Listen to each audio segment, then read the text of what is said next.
Et puis il y a partout des photos de gros militants barbus, grosses lunettes des années 70 dans les toutes premières expéditions. Et puis on voit aussi ces petits zodiacs perdus complètement face aux énormes bateaux qui transportent des déchets nucléaires. Voilà, on baigne un peu déjà dans ce mythe de Greenpeace.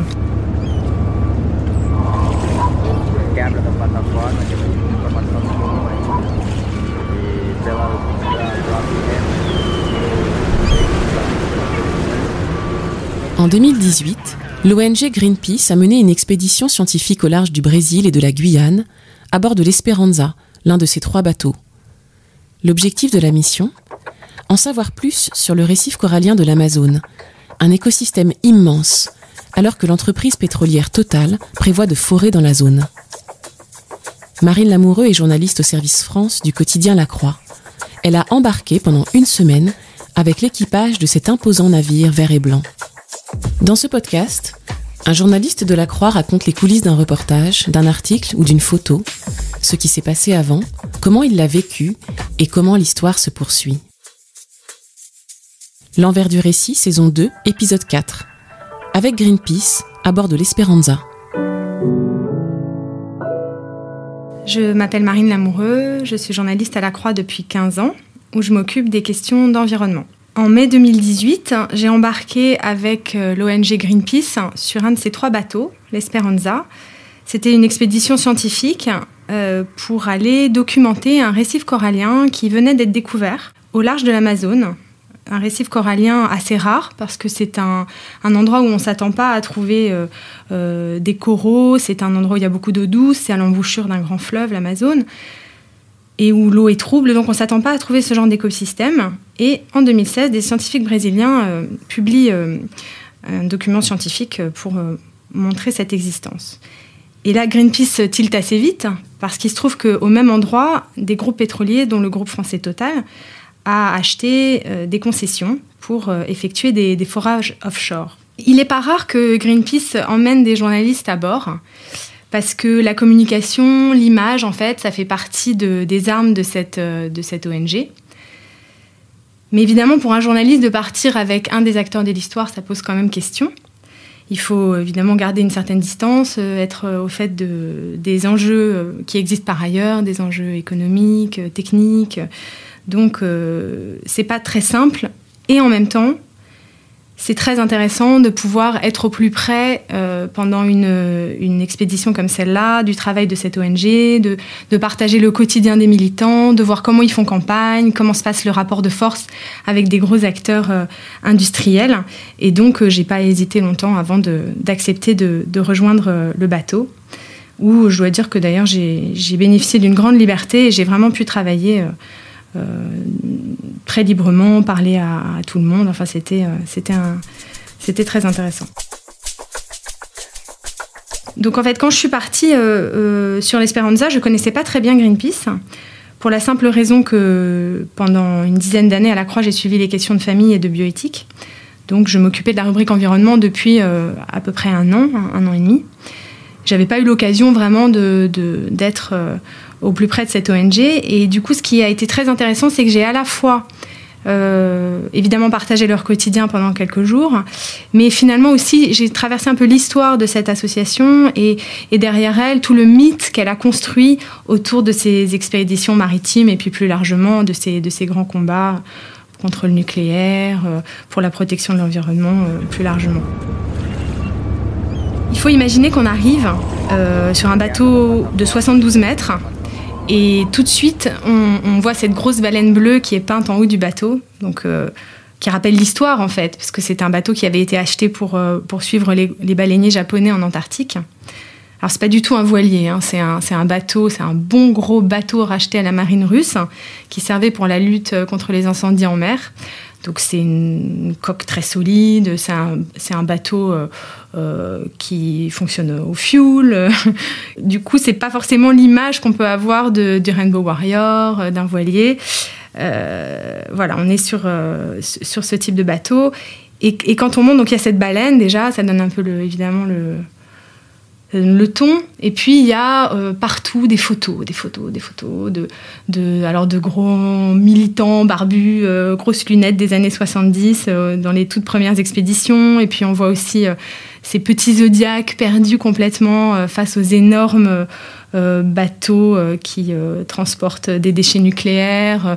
Voilà, on baigne un peu déjà dans ce mythe de Greenpeace. Sauf que là, c'était pas du tout une expédition coup de poing comme ils peuvent en faire. Là, c'était vraiment, comme je l'ai dit, une expédition scientifique. Et très vite, je me rends compte que je vais être en contact avec toute une communauté de gens très différents. Alors pour cette expédition, il y avait donc des scientifiques embarqués, des gens de haut niveau, de l'université de Rio, notamment des scientifiques brésiliens. Il y avait une équipe de 4 biologistes. Et puis à leur côté, il y avait évidemment l'équipe de campagne qui venait de Paris ou du Brésil. Et au total, une dizaine de nationalités, parce qu'il y a tous les matelots. En fait, sur 37 passagers, il y a 20 membres d'équipage. Et ces matelots, ils peuvent venir... là, ils venaient en l'occurrence des Fidji, de Russie, de Belgique, de France. Enfin voilà, il y avait... des gens très différents mais qui en même temps sont pas là par hasard. Si on est sur le bateau de Greenpeace, c'est qu'on est partie prenante évidemment de la mission et que quel que soit son rôle, on est là pour mener une mission, et là en l'occurrence une mission contre les gros pétroliers qui forent offshore dans des endroits où cette ONG estime qu'on abîme complètement la nature. Ce qui m'a frappée assez vite, c'est que c'est assez ingrat comme travail en fait. Donc une fois qu'on a passé le mythe, qu'on a vu, qu'on a un peu repassé toute cette histoire, on se rend compte que c'est rude, c'est difficile. Tous les jours, il faut revenir à la mission, à la tâche. Et là, en l'occurrence, la tâche, c'est d'aller par 100 mètres de fond, essayer de ramener des preuves de l'existence du récif. Donc ces preuves, ça peut être des images, ça peut être aussi des échantillons, bien sûr, que les scientifiques pouvaient analyser déjà sur place avec un petit laboratoire qui avait été installé sur le pont du bateau. Mais en fait, il faut s'affronter aux éléments. Le bateau n'est pas forcément fait complètement pour ça, parce que là, pour le coup, le fait que ce soit un bateau rapide pour poursuivre les baleiniers japonais, ça servait à rien. On était plantés au milieu de nulle part, à 100 km des côtes de Guyane. Et là, ce qu'il fallait, c'était plutôt un bateau très stable pour pouvoir descendre tous les outils pour rapporter ces preuves. Et l'un des gros outils, notamment, c'était un robot qui s'appelle le ROV, qui est un robot hyper sophistiqué, avec des bras mobiles, des caméras un peu partout. Et ils en attendaient énormément en fait, de ce robot. Ils l'ont payé très cher. Je crois que c'était 200 000 € la location pour 3 mois. Et en fait, pendant toute l'expédition, on n'a pas pu le descendre parce que trop de houle, trop de courant. Ce dont, en fait, on ne se rend pas compte quand on n'est pas marin et qu'on est sur le bateau, parce qu'on est plutôt, comme je le disais, dans une mer assez lisse. Là, en l'occurrence... Voilà, on voit au loin des bateaux qui croisent, mais c'est très tranquille. Et en fait, non, c'est pas tranquille du tout. Et je voyais beaucoup le capitaine discuter avec le maître de manœuvre, les scientifiques aussi, pour voir est-ce qu'on va descendre le robot, est-ce qu'on va pas le descendre. Et en fait, c'était assez décevant souvent, parce qu'on me disait, non, en fait, aujourd'hui encore, on peut pas le descendre. Et en même temps, ils avaient bien sûr prévu le coup, et ils avaient des caméras, ils avaient beaucoup d'autres... outils pour pouvoir quand même aller à la recherche de ce récif corallien qui parfois se dérobe.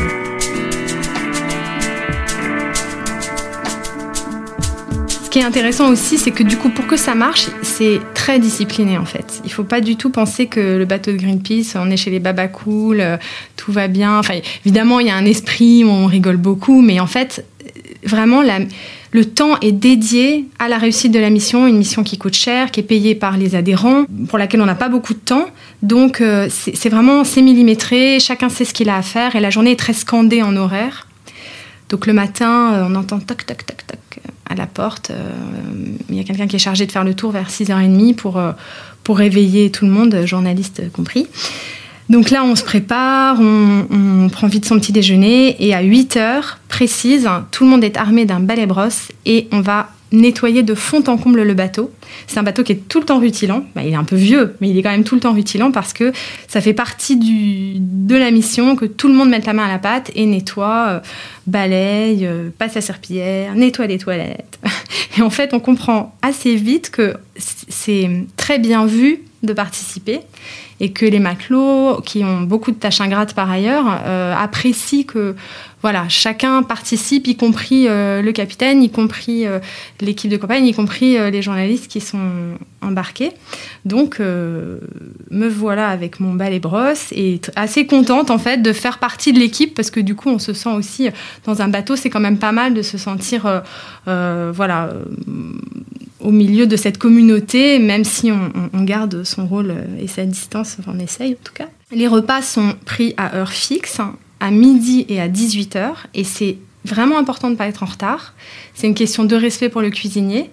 Et puis, pareil, parce qu'on n'a pas de temps à perdre avec des retardataires qui retarderaient le repas. Donc, même si c'est un moment convivial, le repas, c'est pareil. Il faut qu'il soit à l'heure et avalé assez rapidement pour pouvoir se remettre à la mission tant qu'il fait jour. Donc, même si les repas sont pris rapidement, on mange très bien sur le bateau de Greenpeace. Et là, c'était amusant parce que tout le monde, quand même, quand il embarque, il demande qui est le cuisinier, surtout ceux qui partent pour 6 semaines d'expédition. Moi, j'étais là que pour 1 semaine, mais en tout, la mission avait duré 6 semaines. Et tout le monde faisait un grand sourire en sachant que c'était donc Willy, un cuisinier indien qui venait de Goa et qui avait très bonne réputation. Et donc, tout le monde était bien content de savoir qu'il allait bien manger. Et de fait, c'est important parce qu'il ne faut pas que la nourriture devienne un problème, en fait.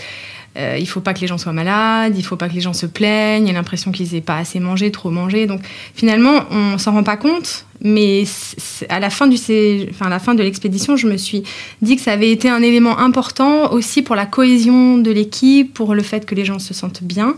Et on mange des choses très variées. Il avait pu s'approvisionner à 3 reprises. Donc, il y avait beaucoup de produits frais. On mange énormément de légumes. Il y a beaucoup de repas végétariens, pas que. Et c'est une dimension importante de la mission. Le reste du temps, c'est vraiment dédié au travail. De l'aube jusqu'à la nuit, il faut utiliser tout le temps disponible pour ramener des preuves de ce récif. Et on sent que tout le monde est très mobilisé.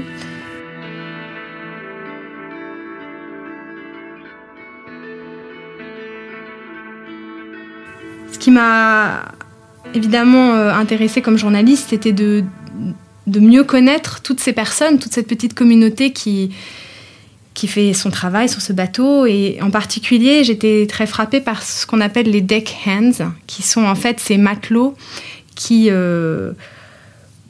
ont la vie assez dure finalement, parce qu'ils partent 3 mois en mer, ils passent 3 mois à terre et ainsi de suite. Donc c'est des gens qui passent d'une vie de bohème souvent un peu sans travailler à une vie très militaire, parce qu'on est dans un univers maritime de navigation, donc une fois qu'on est sur le bateau, ça rigole pas. Et donc ils doivent s'adapter à ce rythme un peu particulier. Et surtout, sur le bateau, ils ont une vie rude physiquement. Ce sont eux qui vont mettre le sonar à l'eau pour d'abord cartographier le fond des océans, parce qu'on ne sait pas ce qu'on a sous nos pieds. Donc, avant de savoir où potentiellement les récifs, il faut déjà voir comment sont les fonds et quelles sont les aspérités, et essayer de détecter les endroits où il y a de la faune, il y a de la flore. Donc, ce sonar, il est descendu, remonté. On tire les cordes, on le remet à l'eau. Il y a vraiment une équipe qui est dédiée à ça, comme ça, toute la matinée, principalement la matinée pour ce qui est du sonar. Et puis ensuite, il faut descendre une drague très lourde, parce qu'elle va lester les caméras au fond, et puis elle va permettre aussi de rapporter des échantillons de gorgones, de coraux, de tout ce qu'on pourra, de tout petits organismes, pour essayer de documenter ce récif. Donc c'est très physique. Et d'ailleurs, c'est amusant parce qu'on les voit aussi faire de la gym le matin. Là, il y avait 3 filles sur l'équipage, ce qui est assez rare. Parfois, il n'y en a pas du tout. Parfois, il y en a une perdue au milieu d'un équipage de garçons. Et là, elles s'entraidaient, elles se musclaient, elles étaient à faire des figures acrobatiques entre les tâches pour être costaud et ça faisait aussi partie un peu du folklore sur le bateau. Il y a en particulier Céline qui m'a beaucoup émue parce que je l'ai tout de suite repérée. C'est une fille qui était hyper dynamique, toujours dans l'action. Je sais pas, j'ai vraiment eu envie de connaître un peu sa vie et du coup on a beaucoup discuté. Alors elle m'a accueillie dans sa cabine. Alors il faut imaginer des petites cabines de 4 mètres carrés, 4-5 mètres carrés maximum, avec 2 ou 4 couchettes. Alors c'est un peu austère, hein, il y a des néons, enfin, là encore il faut se remettre dans le bateau de la marine russe. Et dans sa cabine, c'était émouvant parce qu'elle avait un peu féminisé tout ça. Elle avait mis une petite lampe. Elle avait acheté à terre au Brésil une petite plante verte pour avoir un lien à la terre. C'était important pour elle. C'était cosy, c'était très mignon en fait quand on rentrait dans sa cabine. Et puis là, elle m'a raconté sa vie. Elle m'a expliqué qu'elle venait des Ardennes belges, que elle avait toujours rêvé d'être sur des bateaux. Elle avait fait une école de vieux gréement. Et puis finalement, bon, vraiment là, c'était pas un vieux gréement. Mais elle était extrêmement fière de pouvoir être partie avec Greenpeace. Elle sait que les places sont chères. Et donc, elle se sentait vraiment partie prenante de la mission. Et tous les jours, elle était très moteur, comme les autres d'ailleurs. Mais c'était intéressant de savoir un peu sa vie. Elle avait dormi dans son van pendant des mois pour pouvoir économiser le loyer, travailler la journée pour se payer son école, enfin voilà. Et après tout ça, voilà, elle avait cette vie quand même un peu décousue. Et elle m'avait dit qu'il faudrait quand même qu'un jour elle ait des racines et elle rêvait d'avoir une petite maison en Bretagne, dans la campagne bretonne, pour avoir ses racines. Il y a une autre personne qui m'a aussi beaucoup intriguée dès le départ. Et paradoxalement, comme on dormait dans la même cabine, c'était pas évident parce que y avait une forme de pudeur, on était très respectueuses l'une de l'autre. En plus, on n'avait pas les mêmes horaires parce que c'était la maître de manœuvre. Donc, elle pouvait se lever vraiment à l'aube, redormir la journée pour récupérer, se coucher très tôt parfois, se lever dans la nuit. Enfin, voilà. Et puis moi, j'avais un rythme plus classique. Donc, on était toutes les deux vraiment à essayer de ne pas faire de bruit, à faire attention à nos affaires pour ne pas gêner l'autre, etc., etc. Et en fait, paradoxalement, ça m'a un peu gênée pour mon travail de journaliste parce que j'ai pas... Enfin, en tout cas, ça m'a pris du temps de l'aborder et d'écouter son histoire. Et alors que j'ai su très vite qu'elle avait une histoire assez douloureuse parce que... donc, elle s'appelle Anna Paula. Elle a fait partie de ce qu'on a appelé les 30 de Mourmansk. En fait, en 2013, Greenpeace avait organisé une expédition contre la compagnie de gaz et de pétrole russe Gazprom dans l'océan Arctique. Et ils se sont fait interpeller par les gardes marines russes. Il y a eu un procès, ils ont été accusés de piraterie en bande organisée. Ils risquaient 15 ans de prison et ils ont été à la prison de Mourmansk. Alors, ils s'en sont, on peut dire, pas trop mal sortis, parce qu'elle, en l'occurrence, elle est restée 2 mois. Mais ça a été une expérience extrêmement violente. J'en avais discuté avec le chef d'expédition qui m'avait raconté que pas mal de militants de cette expédition avaient quitté Greenpeace, en fait. Mais elle, pas du tout. Au contraire, elle m'a dit que ça n'avait fait que renforcer son engagement, qu'elle était consciente des risques en partant, mais que, voilà, elle se disait que après tout, normalement, ça se passe bien. Et c'est drôle parce qu'elle avait pas tellement le gabarit, le physique qu'on peut attendre de ce genre de fonction, quoi. C'était une fille, une très belle femme, très, très, très discrète, assez austère aussi. Enfin, on sentait une espèce d'autorité feutrée comme ça, avec une baleine tatouée sur la nuque, toujours avec sa casquette à fleurs, son toki, et très, très concentrée toute la journée. Et donc, du coup, ça m'avait pris quelques jours, voilà, un peu de l'apprivoiser finalement et de lui faire parler d'elle et de cette expérience qui est quand même très difficile. Bon, là, la mission, c'était pas du tout ça, hein. On n'était pas dans une mission dangereuse, on était dans une mission scientifique. Mais on sent quand même tout le temps une espèce de pression. Parce que d'abord, la Marine nationale surveille ce qui se passe. On est dans les eaux françaises, là en l'occurrence. Et le bateau est surveillé de près. Et il est aussi surveillé de près par Total, qui vraiment avait à la fin le parcours détaillée de toute la trajectoire de l'Esperanza. Et cette pression, on la sent principalement dans un des centres névralgiques du bateau, qui est cette petite cabine près de la passerelle, où en fait, tous les jours, l'équipe de campagne fait son travail, c'est-à-dire informe les sièges à Paris, au Brésil, et à Rio et aux Pays-Bas, où il y a le siège de Greenpeace, pour détailler où en est l'expédition, est-ce qu'ils ont effectivement trouvé des preuves, comment réagit Total. Total envoyait des communiqués en même temps, réagissait. Donc en fait, on était très aux prises en même temps avec le reste du monde, même si on était très isolés. Sur le bateau, ils ont un système de Wi-Fi très sophistiqué, avec quelqu'un qui s'en occupe toute la journée, parce qu'évidemment, le lien à la Terre, le lien aux équipes à Terre est évidemment fondamental. Donc on est finalement assez isolé, on est au milieu de nulle part, et puis en même temps on est très aux prises avec le reste du monde. Le fait que Total surveille les allées et venues du bateau, pour l'équipe de campagne, c'était plutôt une bonne nouvelle, parce que ça voulait dire qu'il tapait là où ça fait mal, et donc ils voyaient ça plutôt comme un bon signe. Alors finalement, cette mission-là, ça a été une mission réussie, parce que même s'ils n'ont pas réussi à descendre ce fameux robot, et ils ont réussi à prouver que le récif corallien de l'Amazone allait effectivement dans les eaux françaises. C'était ça le but de cette semaine-là, précisément. Donc à la fois, durant la première partie de l'expédition, ils avaient prouvé que le récif corallien de l'Amazone était dans les concessions achetées par les groupes pétroliers, dont Total.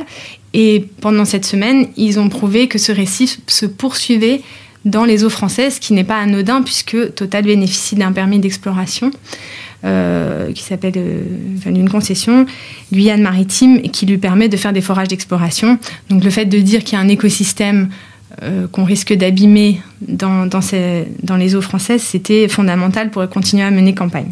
Ils ont réuni tout l'équipage pour montrer les images de ce qu'ils avaient pu filmer à 100 mètres de profondeur. Et là, on a vu sur un grand écran s'afficher les gorgones, toute cette faune, ces poissons, ces coraux. Et c'est vrai que c'était très, très chouette de pouvoir voir le résultat de leur travail. Ils étaient très contents. Donc, toutes ces mines un peu soucieuses et sérieuses que j'avais vues pendant toute la semaine, tout d'un coup, s'illuminaient. On sentait le soulagement et vraiment le résultat de leur travail sur ces écrans. Et ces écrans, ça voulait dire, voilà, la suite, on va pouvoir avoir des éléments pour continuer notre campagne et pour mettre une épine dans le pied de Total, en nourrissant le dossier environnemental de ces concessions pour le forage. Et de fait, 6 mois après, en décembre 2018, fort de ces éléments scientifiques et d'autres éléments, bien sûr, Greenpeace n'est pas le seul acteur de cette histoire, l'Institut brésilien de l'environnement, IBAMA, a refusé d'accorder à Total les permis d'exploration sur les concessions acquises au large du Brésil. Donc c'était une grande victoire pour Greenpeace, évidemment. L'histoire n'est pas complètement écrite. Depuis Jair Bolsonaro, qui n'est pas très favorable, c'est le moins qu'on puisse dire, aux combats environnementaux, notamment d'ONG comme Greenpeace, a été élu. Et on ne sait pas exactement si l'IBAMA ou une autre agence reviendra sur ce refus d'exploitation des concessions. Durant tout le séjour, j'ai écrit tous les jours en fait un papier.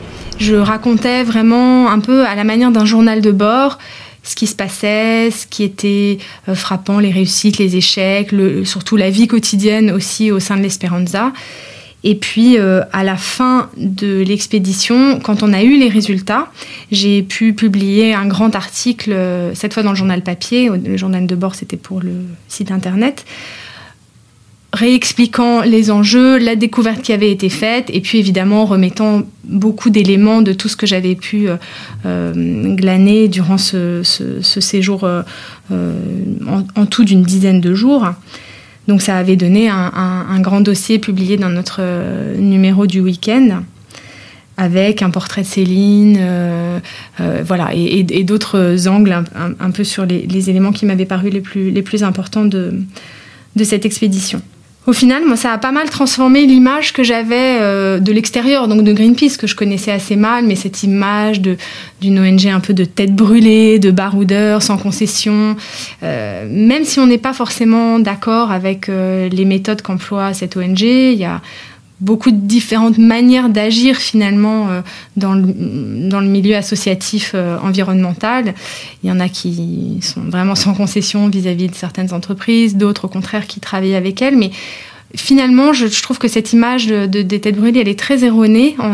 En ayant été au contact au quotidien avec cette équipe, cette communauté un peu bigarrée de Greenpeace, j'ai surtout été frappée par la grande humilité des gens, leur simplicité, une forme de bienveillance aussi. Ça fonctionnait très bien sur le bateau, les gens étaient attentifs les uns aux autres. J'ai pas senti de conflits, de disputes larvées. Il y avait vraiment une atmosphère de gens qui finalement ont un engagement fort, qui gardent toujours en tête la mission qu'ils ont à mener, et qui sont conscients des risques et puis qui sont prêts aussi à certains sacrifices dans leur vie personnelle. Donc c'est plutôt ça qui m'a frappée.